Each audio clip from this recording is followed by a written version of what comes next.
What's going on, people? Welcome back to the channel. Welcome back to Pole Position Pod. We've got the Hungary Grand Prix preview. I did forget to change the title, and I do apologize on that. But Charles Leclerc has finally taken pole position ahead of tomorrow's race. It's been how many races in now? This is like what the 11th race in the season, or 13th, 13th race into the season, and Ferrari have finally done something.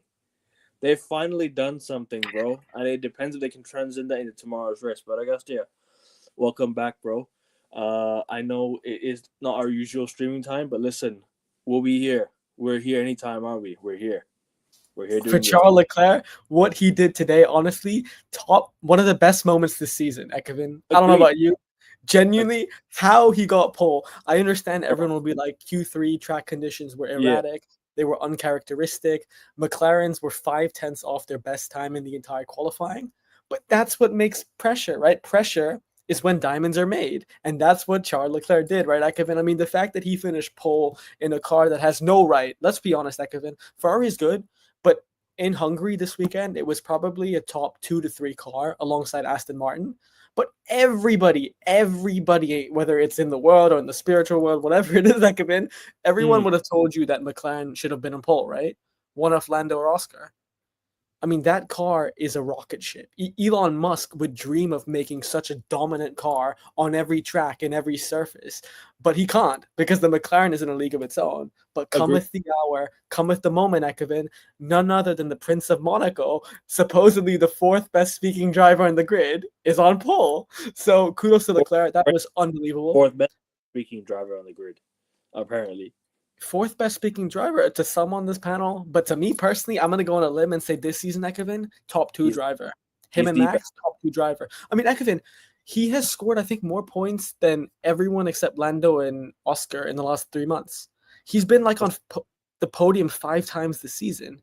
What Leclerc is doing, and then look at his teammate, Ekevin. Say what you want about Hamilton. I'm sure we'll get time to talk about Lewis Hamilton on the stream, but he is still like the 7-time world champion. He is still the man with the most wins, the most poles. You don't lose your ability in one day. The fact that Leclerc is owning him to the point where Hamilton's like, I'm useless and they should change the driver is nuts. So Ekevin, you're honestly, Ekevin, you're the prophet here. I'll give you the floor because what did you say before Charles Leclerc got pole? Honestly, you're the genius here. Oh, bro, let me say this, right? I was actually on the train watching it on the way home, so I had to watch it on my phone. Yeah, I missed P1. I missed Q1 towards the end. I don't know who I eliminated. What was it like? Kimi got eliminated. I think he got eliminated in Q1. Kimi and Lewis were not racing this weekend. Alonso's not racing this weekend because of a back pain. No. Alonso actually finished in 5th place. Wait, what? Yeah, the Aston Martins were very close. Alonso was 1/10 off Leclerc for pole. On another day, he would have been on pole today. I wouldn't even pay attention to Alonso, bro, because I literally read somewhere he wasn't even going to race this because I didn't even pay attention to his name. It was a last-minute decision. Really? Yeah. And, I mean, he was, Ekevin, if you look at the qualifying order, he was 1/10 off pole. Yeah. It's nuts. Sorry, go on. And me and my cousin made this, like, I told him, right, like, imagine we missed this qualifier and Charles Leclerc gets P1. He gets pole. I literally told Ansh, shout out to Ansh, my cousin here. Obviously, you know him as well. Legend. Literally told me if you ever come across if you ever come across this stream, big up to you, Ansh. Legend, like super knowledgeable. I told him that, bro, if Charles Leclerc gets P1 and we miss this qualifier, then I'll feel absolutely crap. But guess what? We made it home in time for the final few minutes of Q3. I actually watched the whole thing on my phone up until when I reached, obviously, the final ending towards the qualifier. I was like, when I came back, I was like, Charles Leclerc in P1. I was like, no way. Then Max couldn't get, then McLaren's couldn't break it. Only Max could do it. Didn't do it. Max finished P8. Then, what was it? Albon didn't get it. Albon finished rock bottom. Sorry, what? Albon finished rock bottom. He finished last. Yeah. It's crazy. It is what it is, man. Like, look, at the end of the day, finally Ferrari have made something. They've done something. But let's get into it anyways, people. Obviously on your way in, slap the likes. Let's hit the subscribe button. Let's get to 380 subs. We're 4 subs away from 380. If you guys could get there by the end of tomorrow, that would be fantastic. I would have loved to have got to my goal of 400 subs by the end of July, but it didn't happen, unfortunately. But listen, we're gonna keep on pushing. We'll keep on going. But big up to my boss. I hope you're well, bro. Apologies for the lateness, but no worries, man. You can always watch it back. Man. But let's talk about Charles Leclerc. Why do you think? What do you think exactly happened this weekend? Why do you think he got that pole? Why did McLaren not take the opportunity? And obviously, like you mentioned, 0.2 seconds behind. What happened this weekend? Why is he all of a sudden on top? Take it away. Great question, Ekman. Thank you for asking. If you look at the best times from the entire qualifying, McLaren's best time was 1 minute, 14 seconds, and 8/10. Both of their times in Q3, their best times in Q3, were 5/10 slower. Both Oscar and Lando were 1 minute, 15 seconds, and around 2 3/10. So they all were slower. Everybody on the grid, I think except for Charles Leclerc, was slower in Q3 than Q2. And Ekman, that's kind of strange, right? You would think in the most important part of qualifying, every single driver would be quicker, right? That would be their peak. That would be their apex. That would be the time they shine. They become the spotlight itself. But instead, Q3 was different. The conditions were changing. The track temperature was changing. Drivers couldn't adjust. They didn't have the telemetry from before that they studied. It was completely uncharacteristic and erratic. So the only driver that really flourished and thrived in those uncertain circumstances is, in my opinion, the best qualifier on the grid. I've said it before and I'll say it again.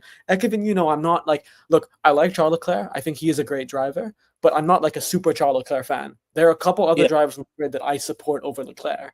But honestly, hands down, I've said this at the beginning of the season and I'll say it again. I truly, truly believe and know that Charles Leclerc is the best qualifier on the grid. What Charles Leclerc did today, I don't think anybody except Max could probably do it in similar machinery. So the reason that Leclerc finished on top in qualifying today was because he just read the room, the changing room, the room that was rapidly evolving better than everybody else. And that Ferrari car as well, let's give Ferrari some credit. As much as Lewis Hamilton is struggling, that Ferrari car is the only car alongside the Aston Martin that is within 2, 3, 4 tenths of the McLaren.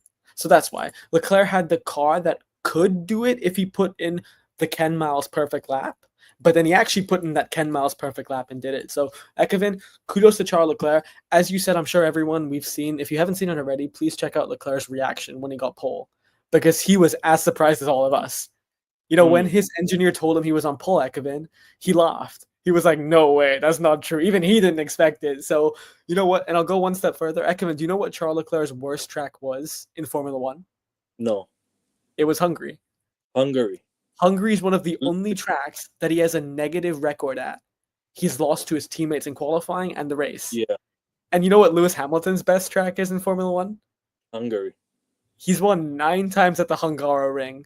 The table's completely switched. Literally, for Charles Leclerc, he came in this weekend and he was like, I don't think I'm going to do well. I think this is Lewis's week. This is McLaren's week. But, man, Charlie Leclerc, honestly, he might not just be on pole. I think he can even win the race today. I hope so. I think he can. I genuinely hope so. Obviously, look, Charles, I've been saying this. He's always had a good car. It's about starting on top now. It's about, racing from the front, because Ferrari have kind of the thing is with Ferrari's pace. It's not the worst pace ever. I can tell you right now, the strategies are there. Everything is there. The team's not the issue now. I'm actually starting to look into the bigger picture here, because obviously we can tell that over the years Ferrari have had issues with team engineers, obviously with everything around it. But now if we really deep it, this is Ferrari. This is driver error. This is now driver error. It's time to start holding the drivers accountable now.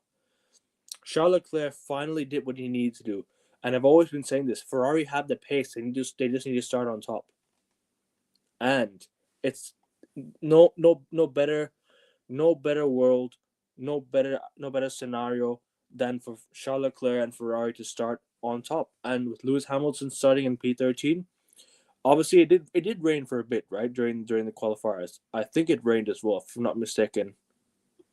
It did, but not enough to affect any time. Not yeah, agreed. But obviously Lewis Hamilton, we'll talk about him in a bit. But just to finish up on Charles Leclerc, man, P1 is something I've been asking for so long. I mean, all I can say is now manage your tires, manage your just control the car, and you got the race in the bag. Because McLaren, trust me, they had the pace. McLaren had the pace to get past you, but strategically, mentally, Ferrari need to be on top of the game if they want to win this race. And this could be the first race in so long where I could finally leave, or hopefully can leave with a smile. It's finally time to kick off the season now, Ferrari. I know it's quite late into the season, but this is time. It's now time to start kicking off the season. Look, obviously, what McLaren in first. You got who's in second? Was it Red Bull in second, or was it Ferrari in second? Today or the whole season? The whole season right now. It's actually Ferrari, yeah. Ferrari in second. Because Charlie Leclerc has been the outstanding driver, and Hamilton's been better than Kimi Antonelli. Yeah, of course. So listen, today's the day, man. It's either today, or possibly never this year, for us. It could be Red Bull. It could not Red Bull. It could be a McLaren sweep. It could genuinely be a McLaren sweep. So listen. But anyways, we're gonna move on to what? Lewis Hamilton, P12. That right there, I'm sorry, bro, Lewis. Right, first and foremost, let me start off. Right, I know you're a massive Lewis Hamilton fan. I'll just quickly say this. You apologized for last week's race. You told us that it was your fault. What's happened this week, man? What's happened this week? Awful pace from you, man, today. You needed to get that sector 2, sector 3 right. You got sector 1, okay, or was it sector 2 you got right, and sector 1 he just messed up. I don't know what it was, either the other way around or whatever it was, right? Mm-hmm. In Q2, you messed up big time. How are you slower than George Russell's beyond a joke? Verstappen as well. Verstappen's car this week looks absolutely awful, and yet he's still... No, objectively, it's the 8th worst car this weekend. It is. It is the 8th worst car. Yep. It literally finished P8 for a reason. Yo, Lewis finished behind the Saubers. Sorry, go on. He finished behind the Saubers, the Kick Sauber, the Rumble team. He finished... Wait, so the order was Leclerc on top, Norris, Piastri. And then he finished behind both Aston Martins. He finished behind, I think, a Sauber, the green cars, the Kick team. Bortoleto. He finished behind Bortoleto. He finished behind Max Verstappen. Bortoleto above Lewis Hamilton. Yep. So you're meant to... Nico Hulkenberg beat him at Silverstone, and now he's finishing behind Bortoleto at fucking Hungary. I'm not done yet. You know what's worse? He finished behind both Liam Lawson and Hadjar. No way, man. Yep. Lewis, bro. Come on, man. And let me just say this, right? If you don't at least climb up to P9 or P8 this week, I'm sorry, Lewis, bro. Next year could be in jeopardy for you. He's already. Can I jump in real quick? Something, yeah, go on, of course. And then you can, don't worry, take your time. I want to hear everything you have to say here. He also finished behind, I forgot, Lance Stroll and Ollie Behrman. There you go. It just tells you peak. The same Aston Martin that finished double Q1 exit last year. Last week. Q1 exit last week. That was the same Aston Martin that beat Lewis Hamilton. Yo, come on, man. Double down on standards, man. Lewis, come on, bro. You apologize for last week. You apologize again for this week. Where's the pace, man? The pace is there. Where was your pace? Where was your mindset, man? Charles Leclerc, this is why I told King at the start of the year, bro, and I'm going to continue to say this. Charles Leclerc is Ferrari's number 1 driver, and I've been proven right once again. He is their number 1 driver. It's just a fact. go look at Lewis Hamilton's season so far. I know he's won a sprint race, but what does that count to? What does that lead to? We're not counting sprint races here. We're only counting main Grand Prix here. We're talking solely on Grand Prix here. Lewis Hamilton's been absolutely awful for Ferrari. He's only been good from let's say Silverstone, but then after that, after Silverstone, boy, he's not made it to Q3 two times. 2 times in a row, he's not made it to Q3. This is 2 races in a row that Lewis Hamilton back to back. Is this the first time ever in his career back to back races Q2 exit or Q1 prior to Q3 exit? Is this the first ever time? Honestly, it probably is. And this isn't the first time he's been out back-to-back Q1 this year, I think. Or it was very close. I mean, I feel like him and Kimi Antonelli constantly are the ones that are out at least before Q3. Like, how many times this year have we said this? Not many. Well, quite many. Actually, quite many. My bad. Quite many. Quite many times because we've seen how slow and how fast Ferrari can be at times. Most of the times they're, average at best, in my opinion. They're average car at best. Now this year, this is like a retooling year for Ferrari, in my opinion. Although you still shouldn't be this slow. You still shouldn't be this slow, man. And come on, like Lewis, bro. I'm willing to give you a chance, but this is racing at this is the most shameful racing at the highest order, man. Genuinely. You're racing for Ferrari, man. Like, this is not the expectation I wanted from you, man. This is not my expectation for you. I expected Lewis to at least.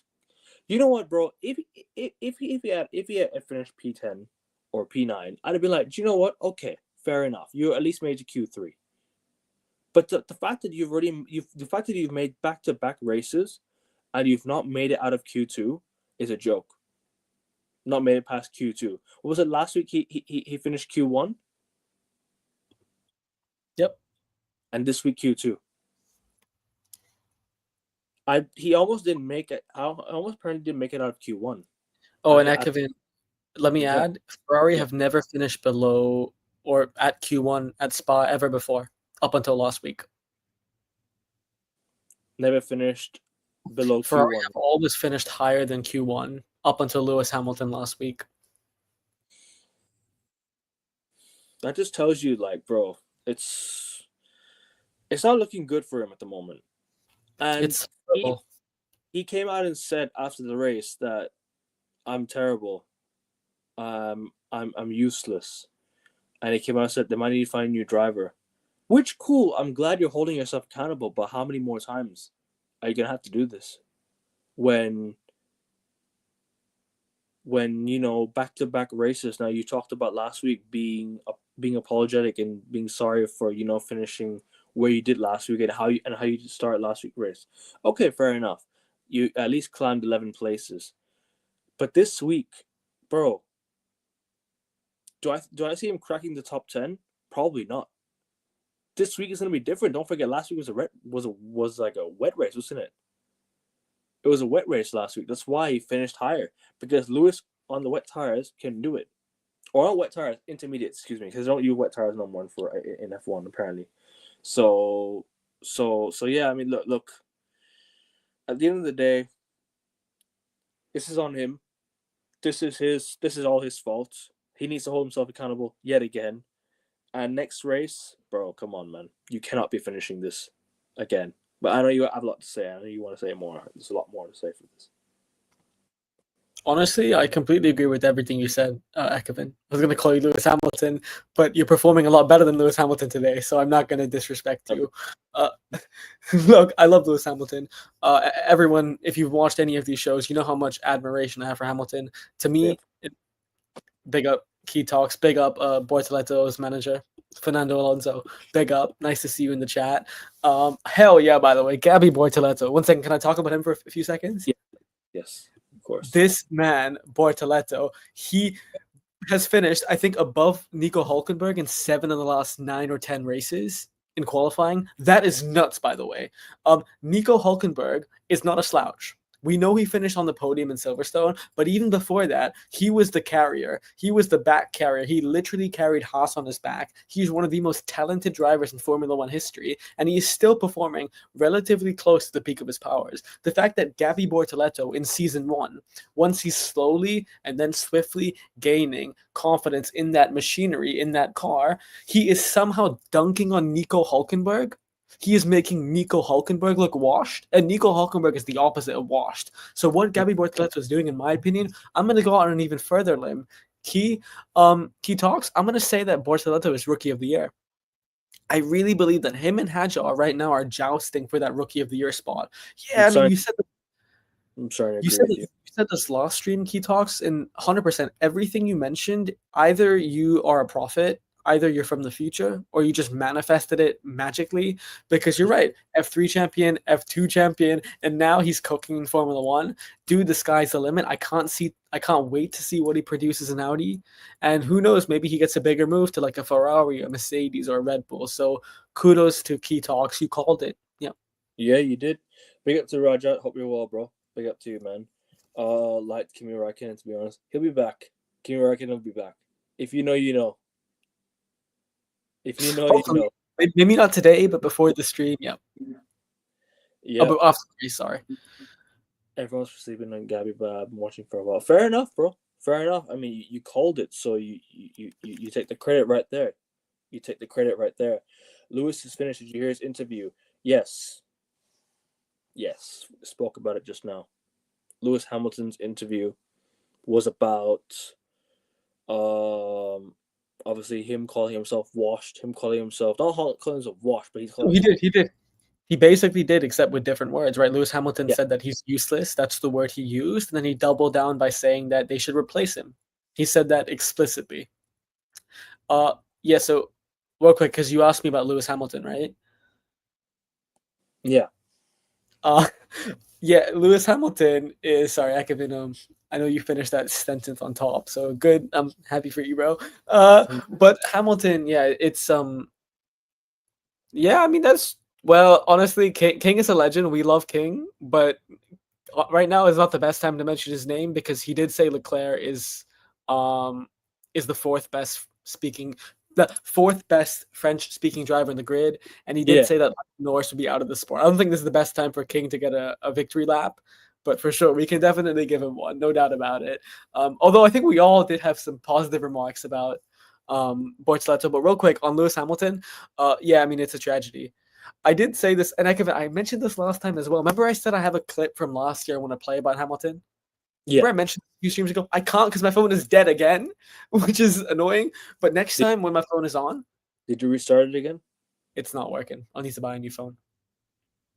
Like, it's actually dead. But next time, I'll play the clip, and literally, you don't need to hear from me on this stream. You can hear from me almost a year ago. I forecasted this eerily and precisely. I said the first half of the season this year, Hamilton will struggle. He'll be woeful. He'll be awful. He'll be appalling. Trust me, people will be calling for him to be out of the sport. The second half of the season, it'll be tough, but he'll be regaining rhythm. And then by the end of the season, heading into next season, when Ferrari give him the car, because Ferrari put all their eggs in the basket for next year, he will win the championship. Now, I don't want to change that prediction, but I have to say, Ekman, I'm beginning to agree with you. I don't know. It does seem a little bit more than just readjusting.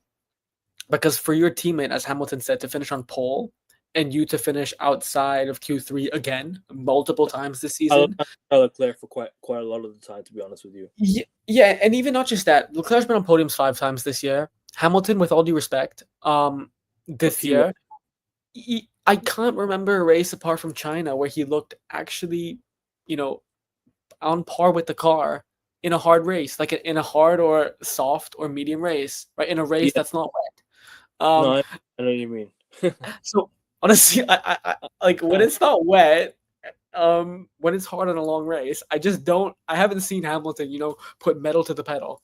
Even in Belgium, guys, even in Spa, let's be honest here. Hamilton was, as Ekman said, he was the premier driver on the wets when all the when all the other specifications are nullified, right? When it's almost equal tires in a way, and also equal machinery, right? Because in the wets there's no DRS, the advantage is almost nullified. I get it, cars have different downforce packages, but it's more equal in a way. Hamilton was great; he was the best Yeah, driver in the grid. he But was. when He it was was not wet, Ekevin, he was behind Albon for what 30 laps. 30 laps. Yeah, so I mean, I don't think Charles Leclerc would do that, right? Look at what Charles Leclerc did. He kept Max Verstappen behind him for 30 laps. I'm not sure, to be So, honest. I'm not so sure how many laps, to be honest with you. but whatever it was, my point being here is I love Lewis, and I don't think he's finished. I know people are going to jump to conclusions. I understand why you would. I just give the same credence to all the greatest athletes in their sports, right? Hamilton in this case, Ronaldo, Leo Messi, Djokovic, whatever it is. I still think if anyone can defy logic, it's them and be the legendarius that they are. However, I mean, I can't defend the indefensible. Sure, there Hmm. have been mechanical errors. Sure, there have been failures. But at the end of the day, Ekevin, when the gap is that big, can you make an excuse? Uh, Ekevin, do you want to answer Sorry. this? Do you want to answer this one? Go on, bro. You can ask me again. Sorry, I didn't hear No, you do you again. want to answer this question? To all the clowns who said that Lando would be uh World champion, Drivers Champion. all world drivers have to behave yourself. Oscar has the minerals. Um, look. At the end of the day, right?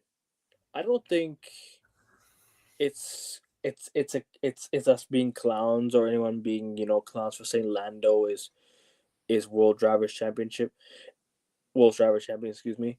I just think Oscar just has the better car for some reason, slightly better car. Remember, Lando Norris was complaining about battery last week.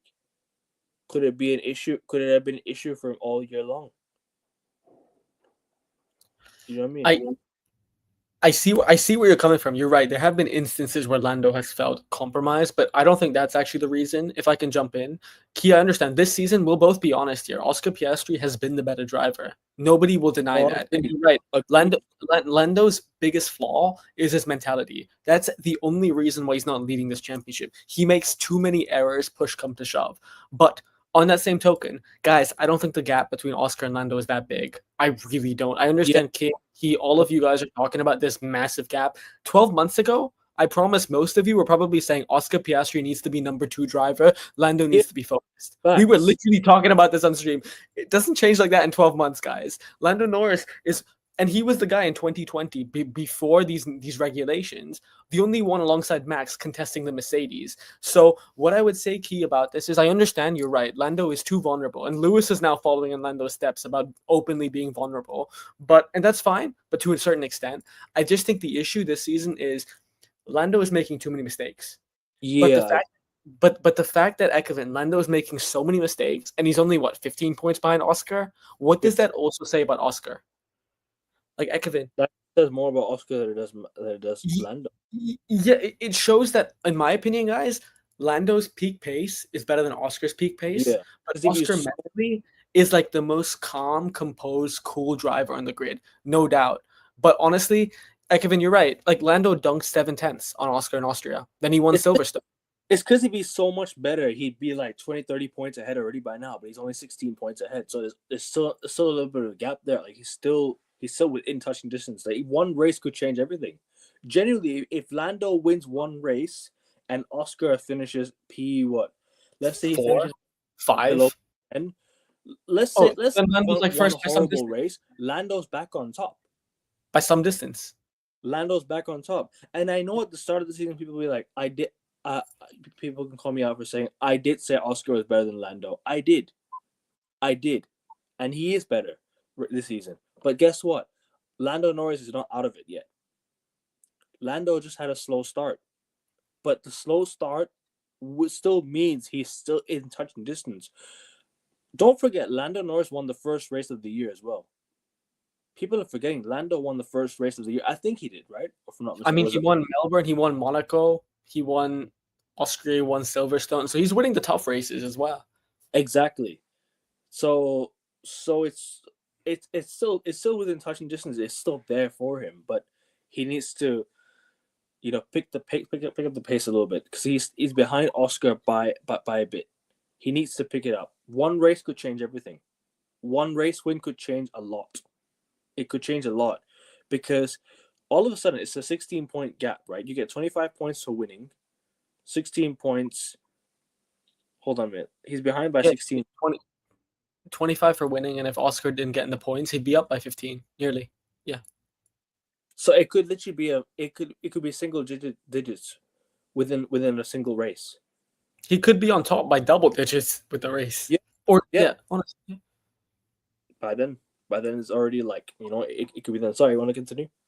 No, I agree with you, and I just want to say on the Lando Oscar debate, I get it. Oscar's been better this season. I don't doubt it, but I just want to. Oscar's great, and I think he definitely has potential to be a very, very good driver. But honestly, guys, here, if you put George Russell or Charles Leclerc in that car, I think they're comfortably on top.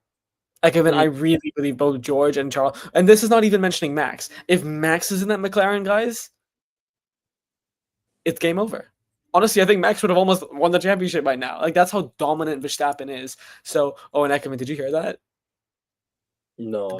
My phone is on. Oh, finally. Thankfully. But yeah, so on the you're right, he talks he mentioned some good points in the following comments, by the way. All the pressures on Lando, consistency is key, and Oscar has that. Look, Oscar Piastri has been. I actually think the pressure is more on Oscar than it is Lando. I'll be honest with you. I think the pressure is more on Oscar because this season, right? If Oscar had a really bad start, I think within next year he could have been gone. By next year or two, he could have been gone if Oscar didn't deliver this year. Wow, that's a very good point. I never thought of that. No, because if Oscar didn't start off well this year, I reckon McLaren could have said, you know what, we're gonna cut our losses. Goodbye. Lando's our number one driver. Ta-da. But this year, Oscar Piastri performed under pressure. He's the one under pressure. Kevin, can I just expand on that real quick? Yes. I think you're right. I never thought of that point, and they never mentioned it on corporate media either. That's a very good point, by the way. I hope like AI or whatever eclipse it, because that's a very good point. That'll get views. I'll get that. That's a great perspective. I would just say I think it's different type of pressure. You're right. Heading into the season, no one expected Oscar to contend for the title. Yeah, so different type of pressure. He was about surviving, whereas Lando, on the other hand, because Lando's competing, everyone's like, Lando, you must win the title this year. So it's different. So when they're actually competing for the championship, Lando is more under pressure than Oscar, but Oscar was more under pressure for survival. Does that make sense? So, like, about the title fight, Lando is under more pressure because that's his expectation. No one expects anything from Oscar. But if it's about survival, you're right. Oscar was under more pressure. It's a great point. It doesn't matter if Lando's faster than Oscar. You need to be consistent with Lando. Fail. Oscar pick up the pieces. No. And you're 100% correct. My only issue is, guys, everyone is jumping to conclusions. You know, when King says that Lando should be replaced now, I think that's nuts. I think that's loony talk, with all due respect. When King says that Leclerc should be replaced, like, guys, this is Formula Life. Rome wasn't built in a day. It's cliche, but it wasn't. There is something called experience. There's something called acclimation. Yes, of course, you should show signs, but all three of them on the result of merit have shown signs of being able to finish up there. So I get that Lando is not consistent as Oscar, but the gap is so tiny. Lando has shown the ability under pressure, like he did in Abu Dhabi last year. So everyone is saying that Lando should be replaced. Lando's a fraud. George is a fraud. Leclerc is a fraud. I just think you're too premature. That's my problem. Sorry, go on, Ekman. No, you're fair. It's fair. It's a fair point that you made. I was just gonna say that, like, Lando is the only reason McLaren are relevant. Look, he won him the championship last year. If it wasn't for Lando Norris delivering, like you and I mentioned in the last stream, bro, McLaren wouldn't have won the championship. So it wasn't for Lando winning all those races at the start of last year, towards the end of last year. McLaren don't win that championship. It's Ferrari who wins that championship. McLaren hadn't won a championship since 1998. We're talking 1998. Like, you weren't even alive then. I wasn't even born. Yeah. So, like, it just tells you that everything you need to know. That the fact that McLaren were even relevant because because Lando won them the championship. Yeah, exactly. Basically that. He won them their drivers' championship. Constructors' championship. Excuse me. But this year it's going to be a McLaren sweep. It's going to be a McLaren sweep this year. It's going to be McLaren drivers and McLaren constructors. That's a certain already. That's almost done. But the fact that people are saying Lando is Lando's overrated, Lando is this, Lando's that. Let's take a chill pill for a bit. Yes, I might have criticized Lando in previous races, and I have, and trust me, I've done so. But I've come to the conclusion that Lando is not the problem. Lando is not the problem, and I don't think he'll ever be the problem. He's never hardly been the problem. It's always been McLaren not having the right car. Once they're having the right car, you've seen Sergio Perez finish above Max Verstappen several times in the races when Red Bull dominated. So all of a sudden, Checo Perez is better than Max Verstappen now. Are we going to those levels now? Because if your second driver beats you in a race, that doesn't make him better than you. It just means he had a great race. Because Carlos Sainz has had a better race than Charles Leclerc so many times. And trust me, I've flipped opinions on that. I've flipped opinions on Charles Leclerc versus Carlos Sainz. But I think Charles Leclerc is just a better driver. He's been the better driver, and he's continuously shown that he's a better driver. So people think Lando Norris ain't better than Oscar Piastri. I can see it this year, but overall, I just think Lando is the better driver. We're talking about McLaren here, who were last in the Constructors' Championship at one point in 2 years ago. They were last, rock bottom. They shot themselves all the way up, and now they're relevant again. If it wasn't for them shooting back up, Ferrari sweeps that championship last year. Ferrari wins that championship last year because they were better than Red Bull. They were better than Mercedes. Where were McLaren before that? And it was Lando, right? Because it was Lando, then it was Charles, then it was Carlos, then it was Oscar. How many races did Oscar Piastri win last year in the contributions to the championship that McLaren won? Not as many, like 2 races. Lando won like 6-7 races. I mean, he beat Max in Miami. Let's not forget, when Max had the best car, he beat him in Miami. Bro, how many I swear he finished above Max by 50 seconds in one of the races. You're right. In Singapore and in Zandvoort, in his home race, he dunked 30 seconds on Verstappen. Yep, exactly. And this has just been my point, bro. That Lando's no bum. You just need to give Lando the right car. This is why I don't think he's in the right car this year. For some reason, I don't know. I don't know what it is. I just have a feeling that there's something fishy going on at McLaren. That all of a sudden they're starting to throw Lando under the bus now. I can see it. I can see that Lando's being thrown under the bus now. What were you gonna say, bro? Sorry. I mean, maybe honestly, I don't agree with that here, but I actually think you might be onto something because he's making a lot of more errors than he usually would. Yeah. So you could be right, but I would just say again, I think it's just Oscar is just mentally, he's more calm, he's more composed, and the pressure is all on Lando at the moment. But I think that at the end of the day, guys, who is the quicker driver? It's Lando. Who is the more successful driver? It's Lando. Who is the one that's shown that they can go head to head with Max and Lewis? It's Lando. So, yeah, and I agree. Lando is the favorite driver, absolutely. But this season, I think it's more equal, and I think the issue is when Lando fix these mental gaps, I don't think he can be stopped, honestly. I think he's better than Oscar. I think he's a better driver than Oscar Piastri. I firmly and truly believe that. Look what he can do in the wet. He's better in the wet than Oscar. In dry, it's fine, it's even.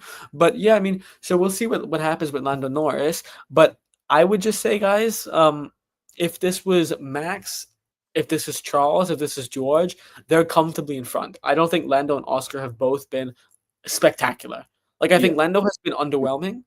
I think Oscar has been impressive, but I don't think Oscar has been like indisputable. Like, I don't think he's been as good as everyone is saying he is. And take nothing away. Like, if he wins the championship, very good, very well deserved. But to the extent where everyone's like, dude, this guy Oscar is like the second best driver in the grid, I disagree. Yeah, no, I hear you. Gabriel's destined to go back to McLaren because he was their junior driver. It could happen one day. Would be a good sign. Could happen one day. To be fair, Lando should be ahead due to his years in F1. But we can't just talk about years in F1. By this logic, Lewis Hamilton should be above Max because he's been in the F1 longer. That's a very good point. Yeah. Fair. No, it's Yeah. true because by this logic, I mean, this is not criticism of you, Kai. I like your opinions, bro. Nothing against your opinion. It's just me. I just think by this logic, Lewis Hamilton should be above everyone else because he's been in the F1 longer than most drivers on here have. Actually, unless you look at Fernando Alonso, to be honest, Fernando Alonso should be on top then. We could look at Fernando Alonso because he's been going wheel to wheel with Schumacher. Now he's going wheel to wheel with Lewis Hamilton. He's been through it all. He's been through it all in F1, man. So he should be the one on top. So that's just my thing. Like, I don't think it's about years in F1. It's just about mentality. It's about mentality, and at the moment, I just think Oscar Piastri has that at the moment. That doesn't mean he's a better driver. At the same time, a better driver could be racing right now in the Williams than he is in a McLaren or a Red Bull. I'll just give this really funny analogy. Yeah, my dad's a better driver than me. It's obvious. What if I'm driving a Ferrari and he's driving a Honda? But he's a better driver than me. I have the faster car. It's literally like that. Yeah, you're gonna be quicker than him, but that doesn't mean you're better. Yeah, exactly. You have the quicker car, but you have the better car. You know what I mean? You have the quicker car because there's more horsepower. There's more to that car than there is to a car that on an average Honda car. You know what I'm trying to say? So that's just my take on that. Charles should leave Ferrari, but where's he gonna go? I think he should just stay at Ferrari. Anywhere else than Ferrari is kind of a downgrade because you're leaving the biggest club, you're leaving the biggest team. Where else are you gonna go? And it's not just the biggest team; it's the team that's giving you everything. And giving you everything more. And Ferrari loves Charles. Like, Charles Leclerc is like 2006 Cristiano Ronaldo for Man United. He's like 2009 Cristiano Ronaldo for Real Madrid. Whichever one you want, the biggest and the best club is putting all their eggs in the basket for you. Like, they've literally signed some of the best drivers in Formula One history. Sebastian Vettel to be alongside him. So Sebastian Vettel is a man with the 4th most race victories in Formula One, the 4th most championships in Formula One. They picked you over him. Lewis Hamilton, arguably the greatest driver of all time, indisputably the best of this century. They're picking you over him. So, I mean, the fact of the matter is, Leclerc has everything. They've given Leclerc so much confidence, more confidence than anybody anywhere else can give. And the Tifosi, by the way, when does the biggest club in your sport ever back a player to the amount that they back Leclerc, Kevin? I can't think of it. Like, even United fans, they hated Ronaldo, right? They literally defamed him and they destroyed him. They wanted him out the club, which I think was stupid, picking Ten Hag over Ronaldo, but that's just my opinion here. Who are we at the end of the day, Kevin, right? Like, honestly, like, Ten Hag, 0 trophies, Ronaldo, 40 trophies, who cares? Like, who cares, bro? But, like, yeah, so I think Leclerc has everything. Sleep tight, Eric. Sleep tight, Eric. I hope you are, bro. Enjoying Leverkusen. Mm-hmm. Good debut match a few weeks ago. Yep, 5-1 against Flamengo under 21s. Under 20s, excuse me. Yeah, he'll be nice with the Flamencos, bro, the birds. Then I can fly with them, bro. He can chat about fucking flying into the depths of highness, bro. But yeah, so I agree. I think with Leclerc, I understand, Key, that's very high praise of you to talk about Charles Leclerc going to a different team. And you mean that in good faith. But at the same time, like, where are the teams? McLaren, they're never going to get rid of Oscar or Lando yet. Honestly, guys, I think all this talk, I've said this about Lando, same with Oscar. Dude, they're going to stay for at least 2-3 more years. Surely. Exactly. Like, unless one of them literally fall off a cliff, they're going to be there. And neither have fallen off a cliff. They're at the same level, so they'll be fine. Red Bull, dude, no. Ferrari's the biggest team, and if it's not the biggest next year, they will probably be the best as well, alongside Mercedes and Aston Martin. But you know what's funny, bro? It's like, apparently this sport is a young man's sport, but isn't Lando like 25? He's about like 26, 27 years old. So he's young. He's still got years left ahead of him. Who else is still young? Charles Leclerc, how old is he? 20 something still? Let me check.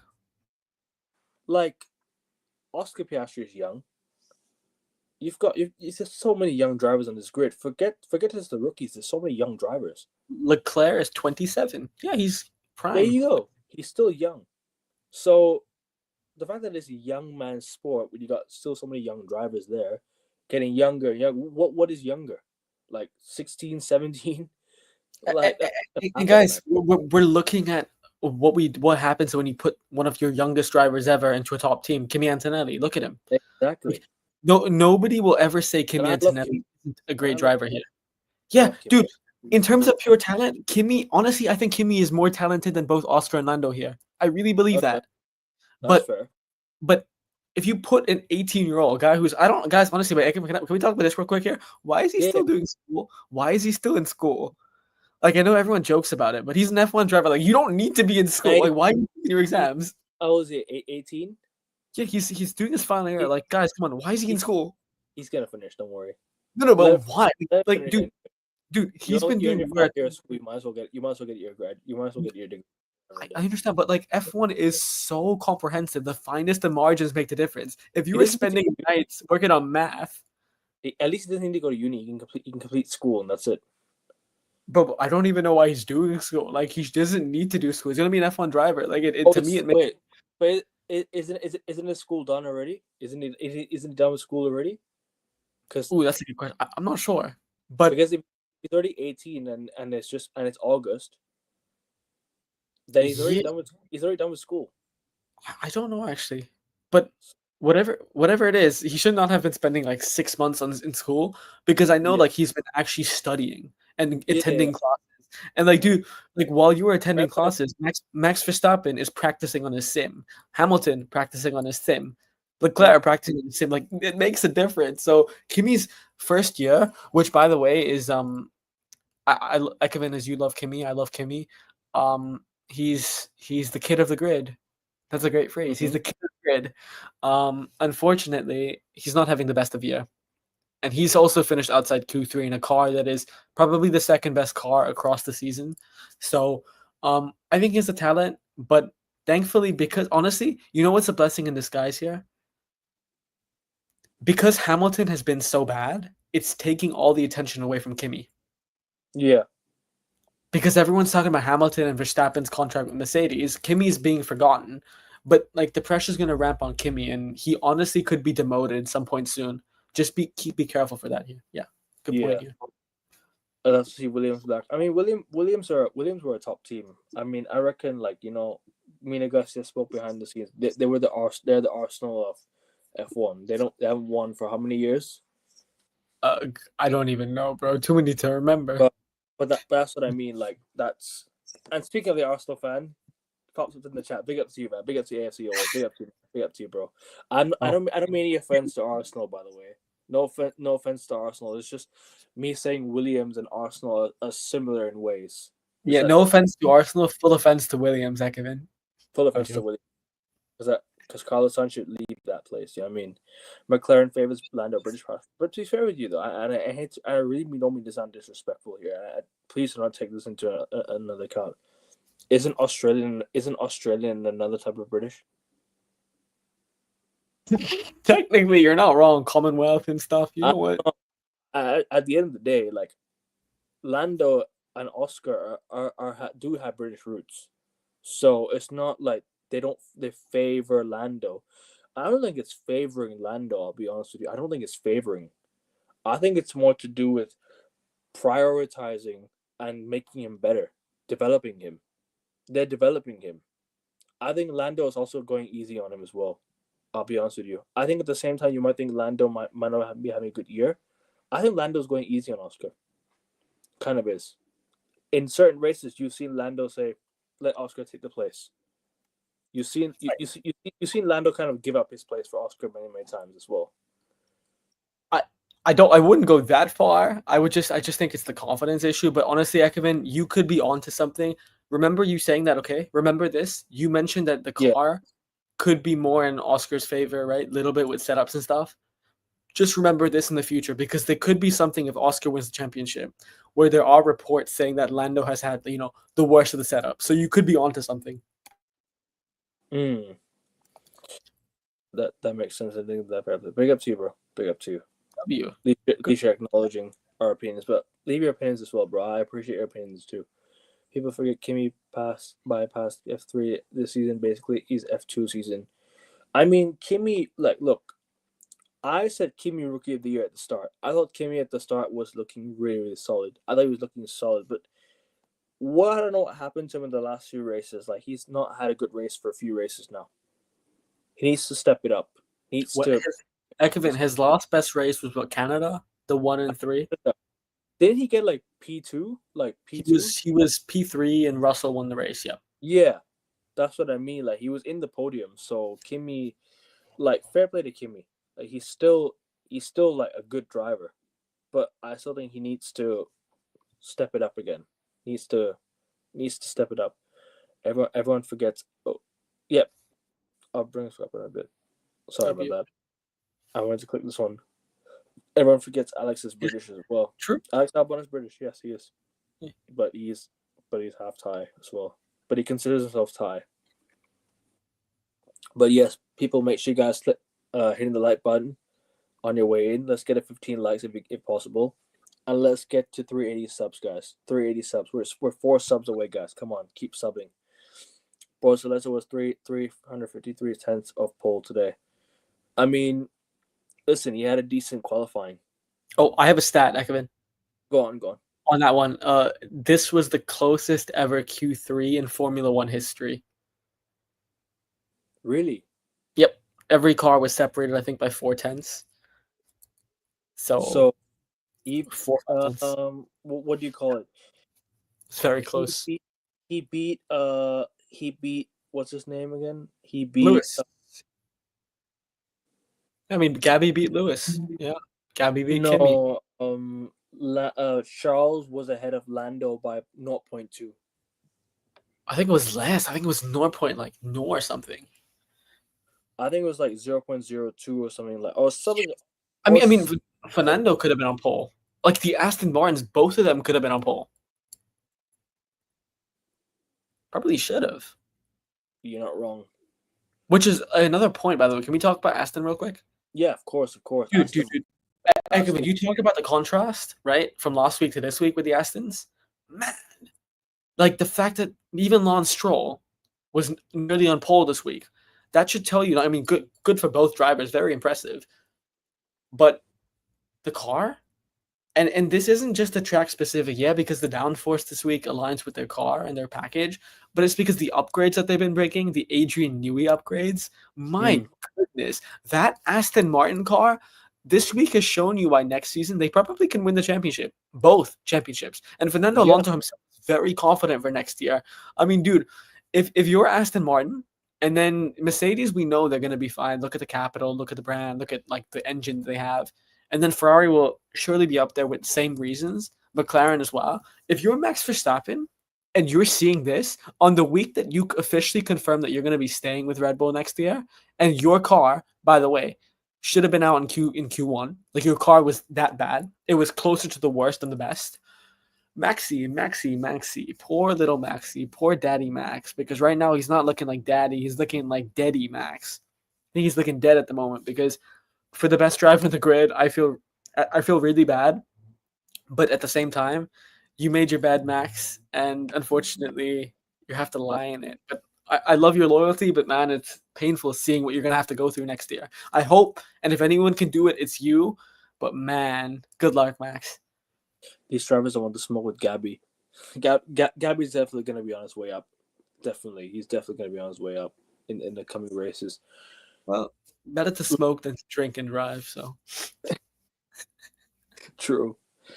Last but not least, we'll talk about, I think, Max Verstappen. We've spoken about Charles, spoken about Lewis, Oscar, Lando. You've spoken about Aston Martin briefly. Obviously, Williams, Carlos Sainz got eliminated. Isaac Hadjar, did he have a decent race? Did he have a decent qualifying? Not too sure. He did. He was above Hamilton and Kimi, so But What does that say? Like, is that really that much of an accomplishment? Even nah, I don't know. I mean, I don't know. for Yeah. Lewis Hamilton's not really had a good season, to be honest with you. But anyways, you want to continue before we move on? Yeah. I mean, look, kudos to the Racing Bulls. They also finished both in the top 10. Very, very impressive, and they're probably quicker than Red Bull this week. They were actually quicker than Red Bull, so You kudos to that. Yuki Um, got Yuki got where did he finish again? Yuki, where did Yuki Q1, finish? He finished P16. Q1. Oh my days. But you know what? Let me add context. This was Yuki's actually like his closest qualifying effort this year. Like Ekevin, I'm not joking. Max was only one No, I tenth get it. above. So I get actually, Yuki had a very good qualifying. It was just that he was very unlucky that he doesn't have the car. Like that Red Bull car, guys, is really bad. Like it's on par with the Haas's and some of the Alpine and Kick Sauber cars. So honestly, Red Bull, I don't know what's happening. They need a full rebuild. I truly, and I'll double down on this, I think the best thing for Red Bull and for Max would have been to part ways because Max is a driver that only deserves to be winning. Like he's designed and destined to win. Red Bull at the moment, if you want to have another dynasty, which you can, it's not going to be next year. With a new engine manufacturer in the sport, um, and a complete rebuild overhauled at a boardroom level all the way to a staff and squad level, you needed to completely rebuild. And next season, what's going to happen is I'm going to forecast this. Instead of actually focusing on the rebuild, Ekevin, because Max is there, they're going to focus on short-term upgrades over long-term upgrades. And that's going to fuck them up. So if you ask me, what they should have done is Max should have gone to Mercedes or Aston, and Red Bull should have got probably Hadjar and Yuki and built. But yeah. or Carlos Sainz. That's fair. I agree with you. I think they should have got one of those drivers as well. I think Carlos Sainz was one because he shouldn't have gone to Williams. I think him being the second Red Bull driver to Max would have been something that I think they could have built on from there. Because Max is still like what? How old is he? Like just 30, just short of 30, if I'm not mistaken. And Carlos Sainz is still late. He's younger than Charles and George. 27. And how old is Carlos Sainz again? Oh, must be like 33. Carlos Sainz, 30. Sorry. That's still quite young. So listen, they could have built on that. Could have been a good partnership going forward. But let's talk about Lewis Hamilton and we'll move on to predictions and we'll close out. Lewis Hamilton. Not Lewis Hamilton. Sorry, not Lewis Hamilton. Excuse me. I've had a brain fart there. Max Verstappen. Excuse me. Max Verstappen. Because obviously both drivers didn't have a great qualifying, but obviously Max scumbaged his way to P8. Don't know how. I don't know. I genuinely don't know what happened, but fair play. But Max's car does not look fast. He does not look good. He was on the brink of elimination, I think, in Q2, and then he managed to scrape by. Because obviously Lewis Hamilton's pace was degraded. I correct you. Sorry, go on. Yeah, he was on the brink of. Sorry, I don't know if you heard that. He was on the brink of elimination in Q1. Right. He was 1/10 away from being out in Q1. He finished what P14, something like that in Q1. No. That's where he finished because I missed towards. I mean, Yuki almost had the same time as him. Imagine Yuki finished above Max. I mean, it was so close. Like that shows you how Yuki's doing a very good job, and how it shows you how Max is. Max, honestly, guys, we don't talk about Max enough these days, but he is really the best driver on the grid, maybe the best athlete in the world today. Because what he's doing in that Red Bull car, taking it to actually race wins. I mean, he's won 2 races this year, Japan and Imola.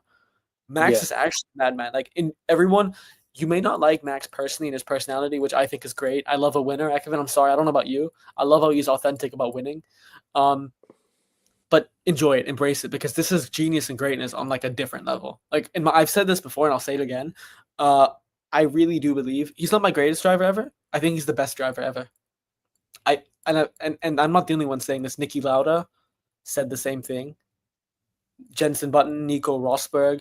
There are so many people who have uttered the same sentiment that Max is the most talented driver. Him and Senna, for me, are the 2 most instinctive drivers ever. Sorry, go on. No, I hear your points, but obviously, I don't think he's the greatest driver. No, I don't either. I think in terms of mentality, ability, you could maybe say he's up there with the very best, but I don't think he's the greatest. But I think in terms of pure talent, I think he's better than anybody since Senna. Because Schumacher wasn't talent, Ekvin. He was more like Schumacher's like Ronaldo. They had talent, but obviously they hardworking, technically, tactically. Yeah, no, that's fair. But at the same time, like obviously Max, like you mentioned, pace wise, um, is this the beginning of the end for Max Verstappen and in Red Bull? Could this be the beginning of the end in terms of his consistent winning? Could this be the end of his consistent winning at Red Bull now? Because he mentioned that his car. He said that you also mentioned at the start he might not ever win a race again this year. I think you mentioned to me on chat or something, if I'm not mistaken, that you mentioned to me that he's worried that he might never win a race again this year because of his pace, starting to derail. What do you think has happened though? Like obviously because you mentioned about his tires. I think what was it, Red Bull strategy. What's happened? Last week, sprint race winner, and then you go on to the race, finishes behind Charles. What happened? What's going on, bro? I sigh because I feel bad for Max, but I don't. I said this briefly a few minutes ago. You're right, Ekvin. Bottom line, you are 110% correct. This, if it isn't already, I think the beginning of the end was at the end of last year. Like, do you remember last year, Ekvin? There was a spell, I think, from Spain all the way to Brazil where Max didn't win a He race. didn't win a single race for 4 months. Yeah. Yeah, I think that was the beginning of the end because the whole Red Bull team imploded at a boardroom, at a staff, at a shareholder level, right? There's a whole overhaul. There's uncertainty. We had the Christian Horner scandal, the Jos Verstappen, Helmut Marko power struggle, the battle between the Thai shareholders and also the Austrian shareholders, and then Adrian Newey leaving, Rob Marshall leaving, Jonathan Wheatley leaving. So this has been brewing for a long time. It's just finally taking into effect. Red Bull has been in turmoil. Red Bull has been a deteriorating ship. It's like the Titanic, but even worse because it's sinking deeper and quicker than anyone thought. I mean, Ekvin, imagine 1 year ago, 1.5 years ago, when Red Bull won 7 of the first 10 races in the season, we would have been like, oh, by the way, almost everyone, including Christian Horner, would have been gone, would have been sacked, and Max Verstappen would be struggling to make it out of Q1. Like, I would have said, dude, I don't know what drugs you're taking, but I don't do drugs. But give it to me because I want to know how delusional you can get. I don't know how it is to be that delusional. So, it's crazy. Is this the beginning and the end of Max Verstappen at Red Bull? It is. I think he's gonna go in 2020, not next year, but the year after. I said this even on the stream where we had the Max Verstappen leaving to Mercedes stream or the Christian Horner stream. I said I don't think he will go next year. I think he's gonna go the following year because I think he's gonna wait 1 year because I can. What is next year? The new regulations, right? Yeah, new regulations next year. I think he just wants to be sure of which team is good. Give Red Bull a final chance, loyalty, reciprocate that. And then the following year, because Red Bull will be rebuilding, go to maybe Aston, maybe Mercedes. We'll see. But yeah, I mean, is it the beginning of the end of Max at Red Bull? Surely. Unless Red Bull can pull some miracle. But yeah, it is. And in terms of Max and Red Bull, yeah, I mean, this season is going to be tough, man. It's going to be difficult. But even then, like, I heard that is actually crazy. That is such a beautiful comment. You're probably right. I agree with you though. I mean, he'd have more standards for sure, and he wouldn't fall as quickly as Arsenal do, and he wouldn't finish second. Like you'd go full send. So, yeah, I on Max. I think it's. I mean, it's sad. I do feel bad for Max. I'm sure you do, right? We both appreciate greatness. Yeah. But at the same time, how sad can you be when he decided to stay at Red Bull? He knew what he was getting into. Yeah, that's true. That's true. But anyways, I think we're gonna move on to predictions now. Hell yeah. Add anything more before we move on? Nope. I think we had a very good stream today. Let's do predictions. Sorry. Obviously, not at our freshest hour for both of us, but good stream. That's cool. I'm happy to stream any single time, bro. At the end of the day, we're trying to work towards our goal as in sports. Obviously, we want to get to 400 subs before the season starts, before the Premier League season starts. If you guys could do that, that'd be fantastic. We're currently on 376 subs. Let's get to 400 by next week, people. Come on. Keep subbing, guys. Keep subbing. Predictions. I'll let you go first.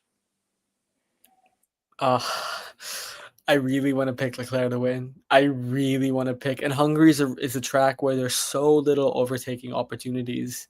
Do it. Do it. I think the McLaren is too quick. It's in a league of its own. Fuck it. Leclerc 1, Piastri 2, Norris 3. I said it. And my surprise pick would obviously be Max. Yeah.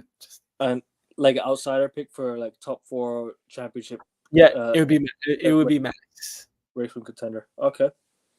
I don't see Max this week. No, but I mean, if anyone outside of him, okay, George Russell, fine. Probably George Russell, honestly. Yeah. All right. Oh, actually, no. Sorry. One of the Aston Martins. Yes. Alonso. Maybe. Yes. Alonso. With his defense, yeah. But will he race tomorrow though with his back? Oh, for sure.